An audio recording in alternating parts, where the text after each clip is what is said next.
फातिमा की रानी माँ, प्रभु यीशु की माँ, आसरा तू ही है माँ।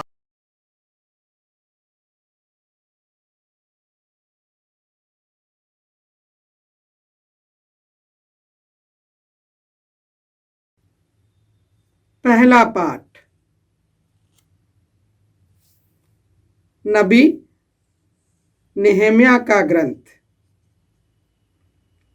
अध्याय 8, पद संख्याएं 2 से 6, 8 से 10 तक। पुरोहित एजरा सभा में संहिता का ग्रंथ ले आया। सभा में पुरुष, स्त्रियां और समझ करने वाले बालक उपस्थित थे। यह 7वें मास का पहला दिन था। उसने सवेरे से लेकर दोपहर तक जल द्वार के सामने के चौक में स्त्री पुरुषों और समझ सकने वाले बालकों को ग्रंथ पढ़कर सुनाया। सब लोग संहिता का ग्रंथ ध्यान से सुनते रहे। शास्त्री एजरा विशेष रूप से तैयार किए हुए लकड़ी के मंच पर खड़ा था। एजरा लोगों से ऊंची जगह पर था। उसने सबों के देखने में ग्रंथ खोल दिया। जब ग्रंथ खोला गया तो सारी जनता उठ खड़ी हो गई। तब एजरा ने प्रभु महान ईश्वर का स्तुति गान किया और सब लोगों ने हाथ उठाकर उत्तर दिया, आमीन, आमीन। इसके बाद वे झुक गए और मुंह के बल गिरकर उन्होंने प्रभु को दंडवत किया। एजरा ने ईश्वर की संहिता का ग्रंथ पढ़कर सुनाया, इसका अनुवाद किया और इसका अर्थ समझाया, जिससे लोग पाठ समझ सकें। इसके बाद एजरा ने सारी जनता से कहा, यह दिन तुम्हारे प्रभु ईश्वर के लिए पवित्र है। उदास होकर मत रोवो, क्योंकि सब लोग संहिता का पाठ सुनकर रोते थे।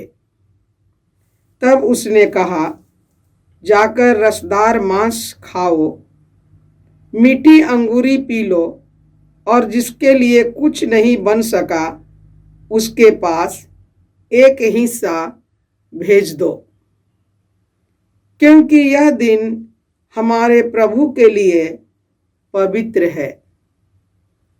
उदास मत हो, प्रभु के आनंद में तुम्हारा बल है। प्रभु की वाणी। ईश्वर को धन्यवाद। भजन अनुवाक्य। हे प्रभु, तेरी शिक्षा आत्मा और जीवन है।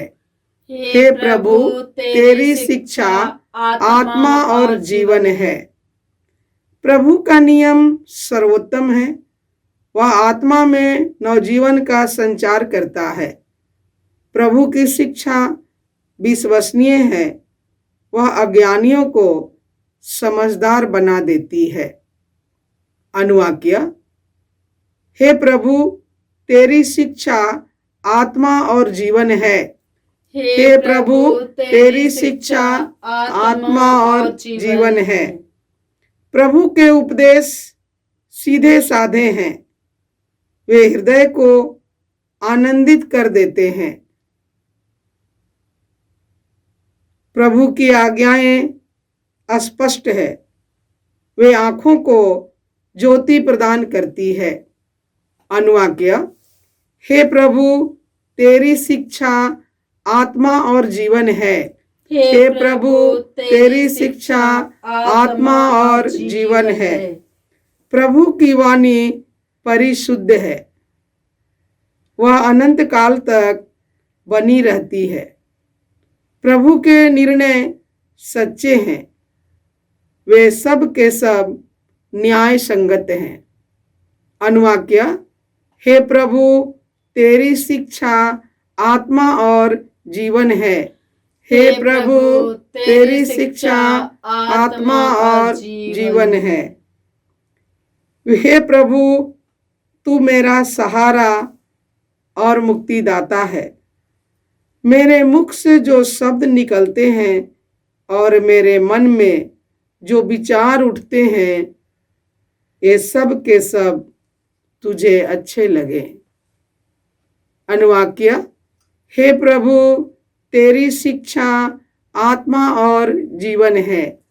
हे प्रभु, तेरी शिक्षा आत्मा और जीवन है। दूसरा पाठ कुरिन्थियों के नाम संत पौलुस का पहला पत्र, अध्याय 12, पद संख्याएं 12 से 30 तक। मनुष्य का शरीर एक है, यद्यपि उसके बहुत से अंग हैं, और सभी अंग अनेक होते हुए भी एक ही शरीर बन जाते हैं। मसीह के विषय में भी यही बात है। हम यहूदी हों अथवा यूनानी, दास हों अथवा स्वतंत्र, हम सबके सब एक ही आत्मा का बपतिस्मा ग्रहण कर एक ही शरीर बन गए हैं। हम सबों को एक ही आत्मा का पान कराया गया है। शरीर में भी तो एक नहीं बल्कि बहुत से अंग हैं। यदि पैर कहे मैं हाथ नहीं हूँ, इसलिए शरीर का नहीं हूँ, तो क्या वह इस कारण शरीर का अंग नहीं? यदि कान कहे मैं आँख नहीं हूँ, इसलिए शरीर का नहीं हूँ। यदि सारा शरीर आँख ही होता तो वह कैसे सुन सकता? यदि सारा शरीर कान ही होता तो वह कैसे सूंघ सकता?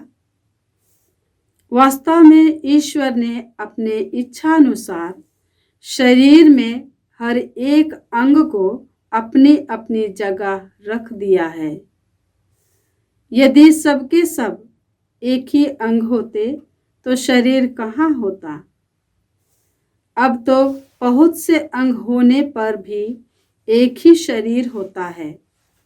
आँख हाथ से नहीं कह सकती मुझे तुम्हारी जरूरत नहीं, और सिर पैरों से नहीं कह सकता मुझे तुम्हारी जरूरत नहीं। उल्टे शरीर के जो अंग सबसे दुर्बल समझे जाते हैं वे अधिक आवश्यक है। शरीर के जिन अंगों को हम कम आदरणीय समझते हैं उनका अधिक आदर करते हैं, और अपने अशोभनीय अंगों की लज्जा का अधिक ध्यान रखते हैं। हमारे शोभनीय अंगों को इसकी जरूरत नहीं होती।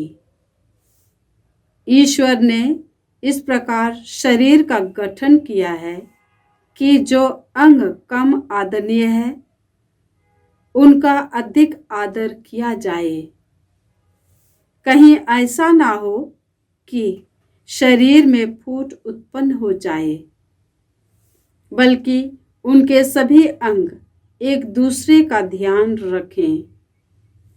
यदि एक अंग को पीड़ा होती है तो उसके साथ सभी अंगों को पीड़ा होती है, और यदि एक अंग का सम्मान किया जाता है तो साथ साथ सभी अंग आनंद मनाते हैं।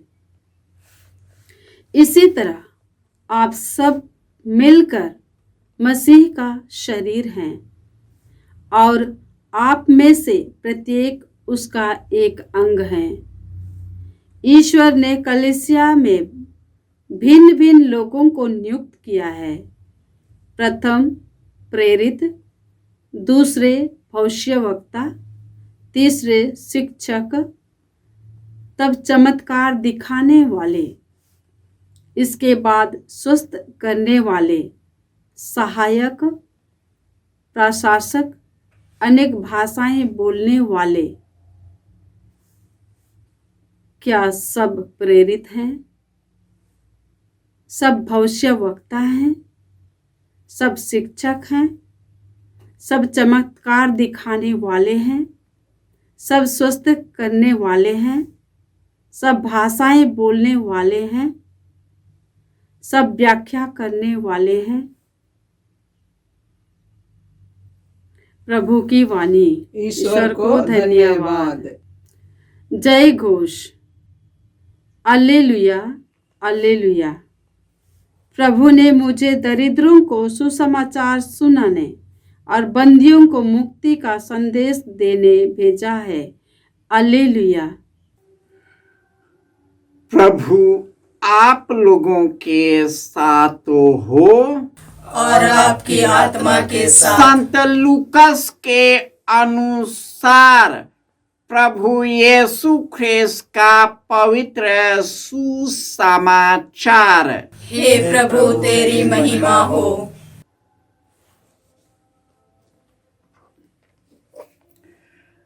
अध्याय 1 पद संख्याएं 1 से 4,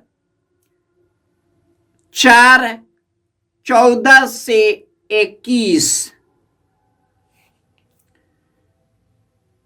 जो प्रारंभ से प्रत्यक्षदर्शी असुसमाचार के सेवक थे, उनसे हमें जो परंपरा मिली है उसके आधार पर बहुतों ने हमारे बीच बीती घटनाओं का वर्णन का प्रयास किया है। मैंने भी प्रारंभ से सब बातों का सावधानी से अनुसंधान किया है। इसलिए श्रीमान थियोफिलस, मुझे आपके लिए उनका क्रमबद्ध विवरण लिखना उचित जान पड़ा, जिससे आप यह जान ले कि जो शिक्षा आपको मिली है वह सत्य है, आत्मा के सामर्थ्य से संपन्न होकर यीशु गलीलिया लौटे और उनकी ख्याति सारे प्रदेश में फैल गई। वह उनके सभागृहों में शिक्षा दिया करते थे और सब उनकी प्रशंसा करते थे। यीशु नाजरत आए, जहां उनका पालन पोषण हुआ था। विश्राम के दिन वह अपनी आदत के अनुसार सभागृह गए। वह पढ़ने के लिए खड़े हो गए और उन्हें नबी ईसायास की पुस्तक दी गई। पुस्तक खोलकर यीशु ने वह स्थान निकाला जहां लिखा है, प्रभु का आत्मा मुझ पर छाया रहता है, क्योंकि उसने मेरा अभिषेक किया है। उसने मुझे भेजा है जिससे मैं दरिद्रों को सुसमाचार सुनाऊं, बंधियों को मुक्ति का और अंधों को दृष्टिदान का संदेश दूं, दलितों को स्वतंत्रता प्रदान करूं और प्रभु के अनुग्रह का वर्ष घोषित करूं। यीशु ने पुस्तक बंद कर दी और उसे सेवक को देकर बैठ गए। सभागृह के सब लोगों की आंखें उन पर लगी हुई थी। तब वह उनसे कहने लगे, धर्म ग्रंथ का यह कथन आज तुम लोगों के सामने पूरा हो गया है। यह प्रभु का सुसमाचार है। हे क्रिस्त तेरी स्तुति हो। ख्रिस्त में प्यारे भाइयों और बहनों, ईश्वर की शिक्षा आत्मा और जीवन है। वह आत्मा को नवजीवन प्रदान करता है। उनकी शिक्षा विश्वसनीय है। वह अज्ञानियों को भी समझदार बना देता है। उनकी वाणी परिशुद्ध है। वह अनंत काल तक बना रहता है। आज के पहले पाठ में नबी नेहेमिया के ग्रंथ में पुरोहित एजरा सभा के सामने प्रस्तुत होते हैं। उन्होंने ईश्वर के वचन को सुनाया और सभी आनंदित हो गए। उनका हृदय प्रफुल्लित हो गया और वे आनंद के मारे उछल पड़े। उसी प्रकार आज के दूसरे पाठ में बताया गया है, मनुष्य का शरीर एक है, यद्यपि उनके भिन्न भिन्न अंग होते हैं, परंतु वे भिन्न होते हुए भी वे एक ही शरीर के अंग है। उसी प्रकार हम सभी, चाहे कोई भी हो, कोई भी धर्म के हो, कोई भी जाति को हो, किसी राष्ट्र का हो या देश का हो, हम सभी यीशु में एक बन जाते हैं। हमें एक ही आत्मा का पान कराया गया है। वह पान है यीशु मसीह का पान। नबी ईसायास ने यीशु के आने की भविष्यवाणी की थी और उन्होंने कई तरह से यह समझाया है कि प्रभु का आत्मा छाया रहता है। यह यीशु के आने की भविष्यवाणी है। यीशु के आने की भविष्यवाणी ईसायास नबी ने कर दिया है। और जब प्रभु यीशु सभागृहों में जाकर शिक्षा देते थे, सब लोग उनकी प्रशंसा करते थे। अपने देश के हर एक लोगों के लिए, हर एक परिवार के लिए, हमें राष्ट्र नेताओं के लिए, शासकों और अधिकारियों के लिए प्रार्थना करते हैं कि हमारे देश की एकता और अखंडता को बनाए रखे। हमें विरासत में जो हमें संविधान दिया गया है, उस संविधान के अनुरूप जिए और इस तरह हम अपने घर परिवार में, अपने समाज में, हमारे देश में ईश्वर का राज्य सर्वत्र फैलते रहे, सभी खुशहाल रहे, सुखी रहे, आबाद रहे। जय यीशु।